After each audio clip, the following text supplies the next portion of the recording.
Canadian Prime Minister Mark Carney has called a snap election for April 28, citing the need for a strong mandate to confront what he calls a growing threat from US President Donald Trump. Speaking on Saturday, Carney warned that Trump wants to break us up so America can own us, indicating a sharp deterioration in relations between the two historic allies and major trading partners, US and Canada. More details in this report.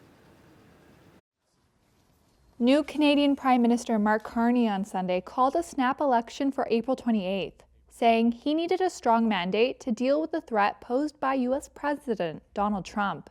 We are facing the most significant crisis of our lifetimes because of President Trump's unjustified trade actions and his threats to our sovereignty.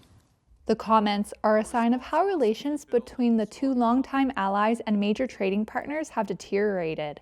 Trump has imposed tariffs on Canadian goods and threatened to annex it as its 51st state. He wants to break us so America can own us. We will not let that happen. We're over the shock of the betrayal, but we should never forget the lessons. The White House did not immediately respond to a request for comment on Carney's remarks. Carney, who was sworn in on March 14th, captured the Liberal leadership by persuading party members he was the best person to tackle Trump.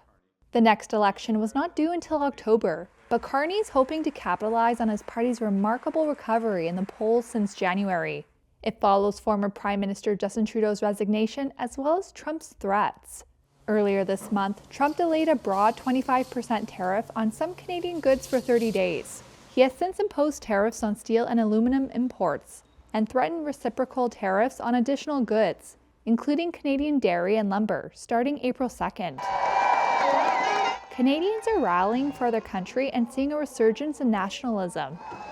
And when we are attacked, we stand together. On Saturday, residents gathered in Toronto to denounce U.S. tariffs. Canada-U.S. relations top the list of issues preoccupying residents, according to recent polls. Carney, a former two-time central banker with no previous political or election campaign experience, now has 5 weeks to win over Canadians. On Sunday, Carney proposed cutting the lowest income tax bracket by 1 percentage point. Polls suggest the Liberals, who have been in power since 2015, have slightly pulled ahead of the official opposition Conservatives, who had led earlier in the year. The Conservatives have sought to portray Carney as an elitist, who plans to continue the Trudeau-era policy of high government spending.